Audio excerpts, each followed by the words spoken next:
Hello, viewers of the Foolish Bailey channel.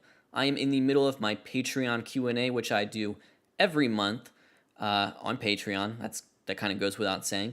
And I have a question here from Lucas that I thought I could share with all of you.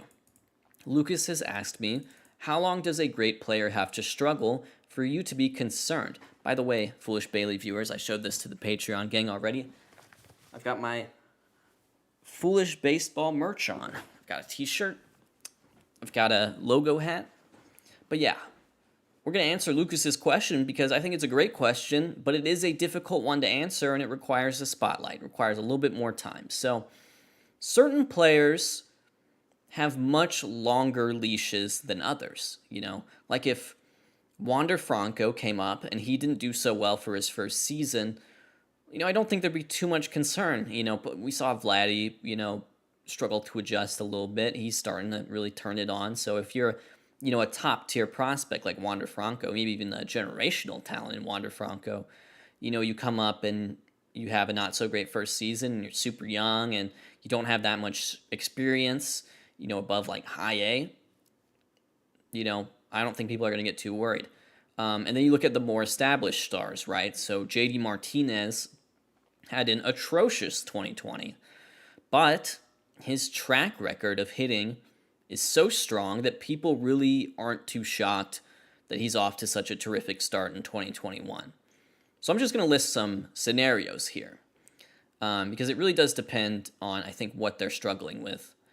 So let's say a great pitcher is struggling to reach a certain fastball velocity. They threw a 95 mile per hour fastball the year before, and then, after 2 starts in April the next year, their fastball velocity has dipped to 91, and it's getting hit hard. Well, at that point, I'd already be concerned. Even though it's 2 games, are they hurt? Do they need Tommy John? Has something gone wrong with their mechanics? So that's a scenario where you could get worried very quickly. The concern can creep in very quickly. All right, let's say a young hitter, maybe someone who's like a former top prospect for the team, is struggling with the strike zone. They strike out 35% of the time, and they barely walk. How long until I'm concerned? Might not be too long, right? Maybe after 150 plate appearances is when I'd start, adjusting the expectations in my head as far as the season at least, if not their, entire career to come. Because at certain points, that level of strikeouts is untenable. Let's say a former Gold Glove winner is putting up negative defensive metrics in the field. How long does this player have to struggle until I'm concerned? That could be a lot longer, right? With the noise of defensive stats, maybe a season and a half before I no longer see the former Gold Glove talent as current Gold Glove talent. And finally, let's say a pitcher, isn't doing great at run prevention, right? So people are scoring runs off them, but this pitcher has excellent peripherals. That's a situation where you could hold out hope for a long time. From 2018 to 2020, that's 3 seasons and 325 innings, Joe Musgrove had a 100 ERA plus. That's exactly league average. But he also had good ratios and strikeouts, walks, and home runs, leading to a 3.69 FIP in the same time frame.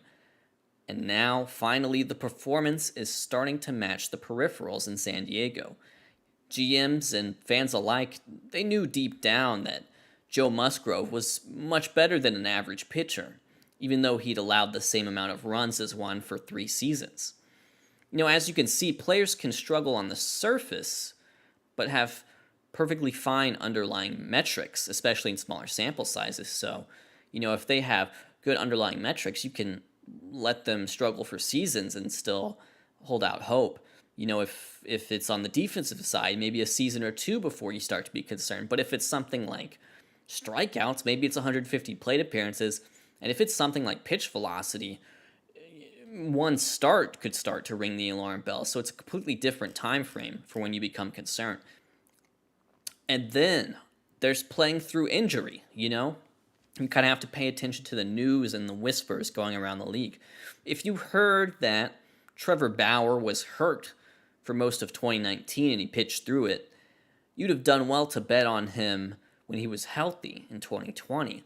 Justin Verlander had a bunch of core injuries in the mid 2010s that he was struggling with. He felt like he was misdiagnosed. It took him a long time to get better, and his career looked to be just in decline, you know. And then he turned into Justin Verlander again. He got healthy. So, you know, if they are truly a great hitter with a great track record and they're struggling, and it's not just, you know, BABIP luck, then the answer might be 500 plate appearances. And if they're a truly great pitcher with, you know, a great track record and it's not bad fly ball luck, it could be 150 innings if their stuff isn't obviously diminished. If it is obviously diminished, you know, it could just be one or two starts before the concerns, you know, sets in.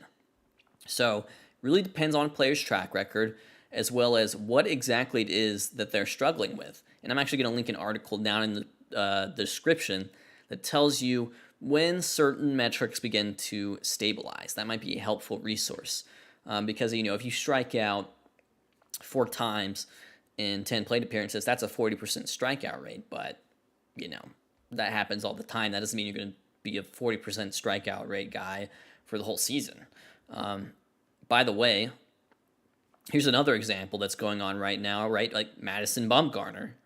Great track record of success, but he has been really bad in 2020 and to begin 2021, about 50 innings in total.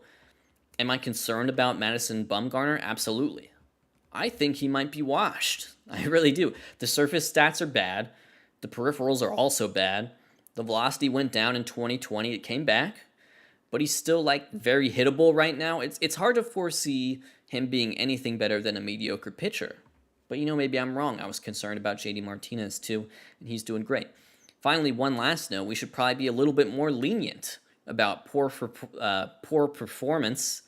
We should be lenient about poor performance because 2020 was both a small sample size season and just an anomaly in terms of protocols and how, you know, players experienced the game. Some players had trouble playing without fans. Some players had trouble being isolated. Some players had trouble with the stop and start spring training and summer camp. And to bring it back to the beginning, you know, some players missed using the video room in 2020, but they now have access to the in-game video in 2021. Among that group, JD Martinez. So, Foolish Bailey viewers, thank you so much for watching. I will continue with my Q&A here on Patreon.